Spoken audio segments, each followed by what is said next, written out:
बकरीद को लेकर विधि व्यवस्था बनाए रखने के उद्देश्य से शहर में फ्लैग मार्च निकाला गया ताकि असामाजिक तत्व और अपराधियों में पुलिसिंग का भय बना रहे। बकरीद शांतिपूर्ण मनाए जाने को लेकर पुलिस प्रशासन मुस्तैद है। इसी क्रम में आज पुलिस लाइन में सार्जेंट मेजर के नेतृत्व में फ्लैग मार्च निकाली गई, जिसमें एसएसबी, सीआईटी और जिला पुलिस बल के जवानों ने फ्लैग मार्च में हिस्सा लिया। पुलिस लाइन से निकलकर फ्लैग मार्च शहरी क्षेत्र होते हुए नाथनगर, अलीगंज, जगदीशपुर से घूमते हुए पुलिस लाइन आकर समाप्त हुआ। इस दौरान बकरीद पर्व शांतिपूर्ण मनाए जाने को लेकर लोगों से अपील की गई। को लेकर के शहरी क्षेत्र में फ्लैग मार्च निकाला जा रहा है। पुलिस लाइन से इसका रूट है, ये हम लोग यहाँ से कचहरी चौक, क्या रूट है, मनाली, जोगसर, बुरानाथ विश्वविद्यालय, सराय चौक होते हुए इस तरह करके फिर मनाली चौक, तिलका माझी, फिर पुलिसगंज लौटेंगे। ये बेसिकली बकरीद विधि व्यवस्था को लेकर के ये फ्लैग मार्च है, जिसमें हमारे एसएसबी के जवान हैं, सीआईटी है, जिला बल है, डीएमपी है और थाने के पदाधिकारी लोग। मेरा मोहम्मद खलीकुर्रमा, विधि व्यवस्था इंस्पेक्टर भागलपुर। भागलपुर सुल्तानगंज में अगवानी अप्रोच पथ के कासिमपुर के रैयत किसानों से मिलने सीपीआईएम सेंट्रल कमेटी के मेंबर अवधेश कुमार, कॉमरेड राज्य सचिव मंडल के सदस्य अरुण कुमार मिश्रा, कॉमरेड भागलपुर जिला के सचिव दशरथ प्रसाद, कॉमरेड जिला सचिव मंडल के सदस्य सुभाष तांती, राजद के शिशिर कुमार सिंह, युवा राजद अध्यक्ष नट बिहारी मंडल कासिमपुर पहुंचे।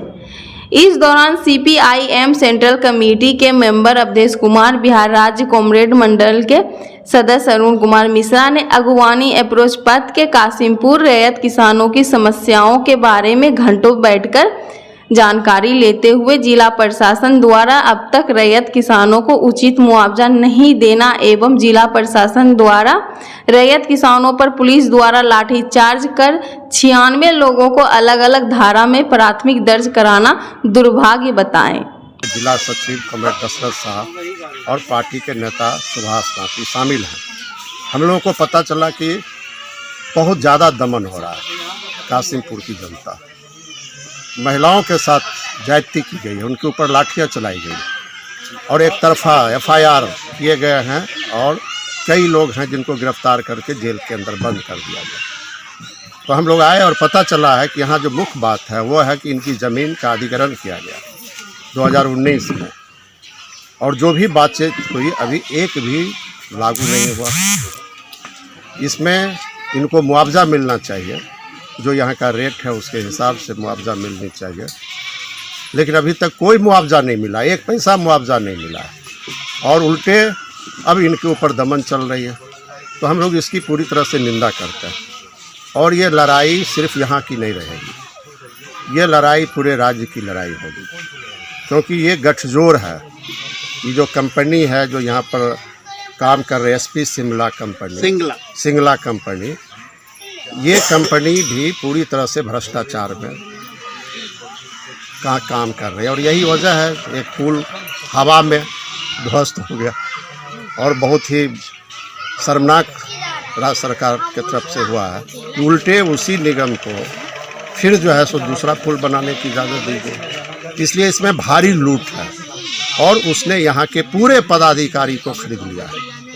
बहुत बड़ा घोटाला है इसके अंदर और सबसे बड़ी दुर्भाग्य की बात है कि बिहार सरकार की संलिप्तता है इसमें और उनका संरक्षण मिल रहा है और इसी के चलते रैयतों को न तो मुआवजा मिल रहा बल्कि उल्टे उनको गलत मुकदमे में, फर्जी मुकदमे में फंसा करके उनके ऊपर डंटे चलाए जा रहे। तो जो ये गांव में घटना घटी है, कासिमपुर की गांव, ये गांव अकेला नहीं है, बल्कि हमको पता चला है कि भागलपुर में ऐसे दर्जनों गांव हैं जहां किसानों के साथ अन्याय हो रहा है, उनको वाजिब मुआवजा नहीं मिल रहा और उनके ऊपर दमन चल रहा है। हम तमाम गांवों का भ्रमण करेंगे, हम सभी जगह जाएंगे, उनको इकट्ठा करेंगे और एक भूमि अधिकार आंदोलन पूरे जिला स्तर पर हम तैयार करेंगे। हम सम्मेलन आयोजित करेंगे, कानूनी भी लड़ाई हम लड़ेंगे, क्योंकि हमारे पास इतने डॉक्यूमेंट हैं कि एडमिनिस्ट्रेशन और ये कंपनी सब भागलपुर के जिला सैनिक कल्याण पदाधिकारी के कार्यालय में रिटायर्ड सैनिकों ने जमकर हंगामा किया। दरअसल स्टेट बैंक ऑफ इंडिया के विभिन्न शाखाओं में गार्ड के पद पर भूतपूर्व सैनिकों के नियमित भर्ती को लेकर कार्यालय में सूची की मांग की गई थी, जिसमें 2013 से 2018 तक की सूची दो कार्यालय की ओर से भेजी जा रही थी, जिसका भूतपूर्व सैनिकों ने विरोध किया और कार्यालय में जमकर हंगामा किया। सैनिकों का कहना है कि 2022 तक की सूची भेजी जाए, जिस पर कार्यालय के पदाधिकारी ने भूतपूर्व सैनिकों की बात मानते हुए अभी तक की सूची विभाग को भेजने का आश्वासन दिया, जिसके बाद सैनिक शांत हुए और हंगामा शांत हुआ। Bureau report, Bhagalpur.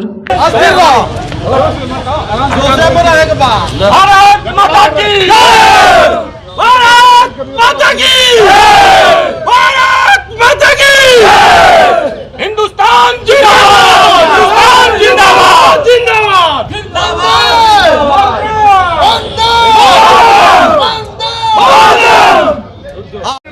SBI guard का एक्स सर्विसमैन का वैकेंसी निकला है सर, जिसका जो है सो 10 तारीख तक का लास्ट डेट था।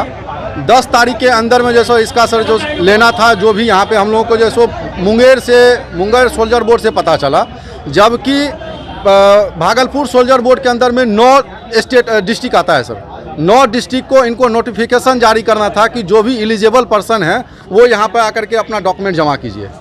आज डेट तक में जो है सो आज 9 तारीख हो गया सर, लास्ट तारीख है का मतलब कल संडे हो जाएगा सर, कल तो कुछ काम होगा ही नहीं।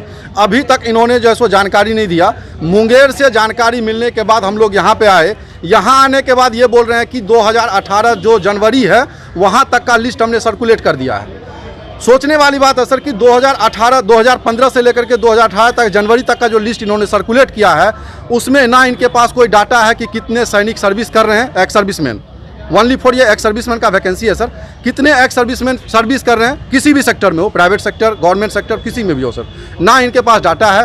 कितना सैनिक मर गया या जिंदा है या उनके परिवार को जो है सो पेंशन मिल रहा है, उनका कोई डाटा नहीं है। किस बेसिस पे जो है सो सर यहाँ पे जो है सो वैकेंसी का जो है सो, एक तो बिहार गवर्नमेंट के अंदर में, बिहार के अंदर में वैकेंसी आती है गवर्नमेंट की, खासतौर पर एक्स सर्विसमैन का, और जो भी वैकेंसी आया सर उसमें भी इन लोग जो बड़ी धांधली स्कैम कर रहे हैं सर। लिस्ट वाला लिस्ट क्या दिखाया? नाम मेरा नाम सर प्लीज, मेरा नाम चंडी कुमार हुआ सर। मैं एम न्यूज़ लाइव की एक नई मुहिम कहिए नेताजी कार्यक्रम में आपका स्वागत है। सबसे बड़ा सवाल नगर सरकार गठने का, मुद्दे, दावे और हकीकत से रूबरू कराएंगे हम, क्योंकि हम हैं M news live. M news live एक ऐसा मंच बना रहा है जिस पर आप खड़े होकर के अपनी बातें रख सकें। नेताजी अपनी बातें रखेंगे और जनता अपनी समस्याओं को रखेगी।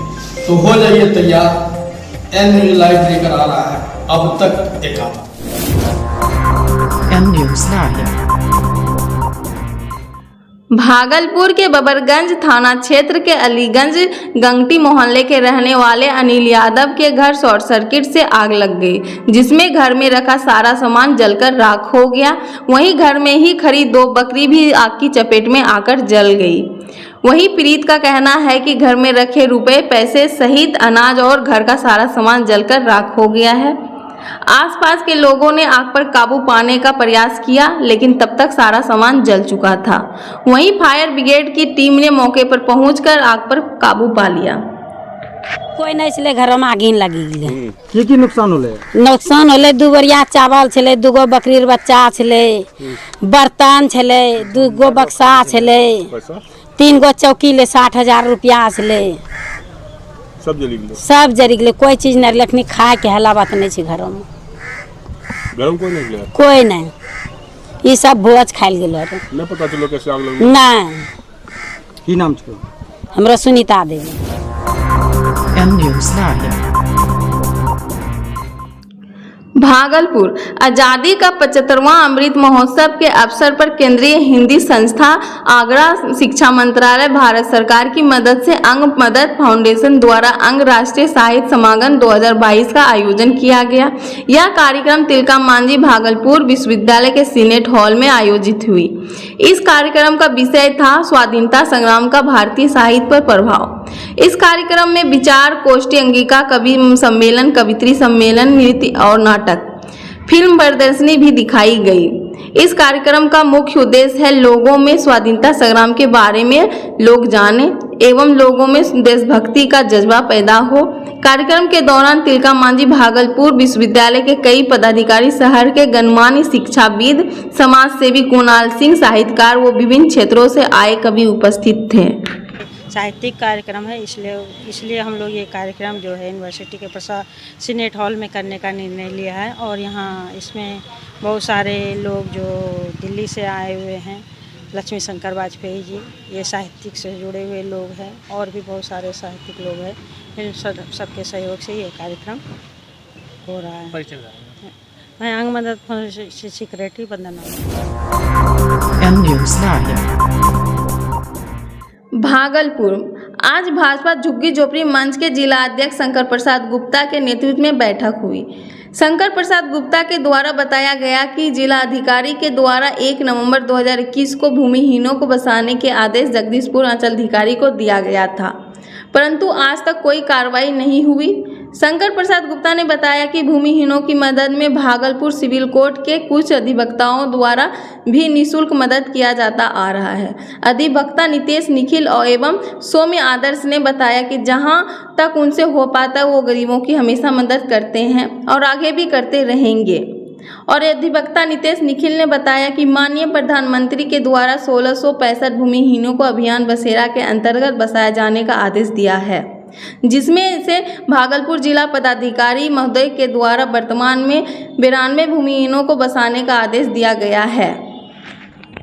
किया गया था गरीब जनता जो है भूमिहीन के लिए उनको एक जमीन देने का प्रावधान किया गया था। माननीय प्रधानमंत्री महोदय के द्वारा 1665 भूमिहीनों को भूमि प्रदान करने का दिया गया था, जिसमें से डीएम साहब के द्वारा भागलपुर 92 भूमिहीनों को जमीन देने की बात की गई थी।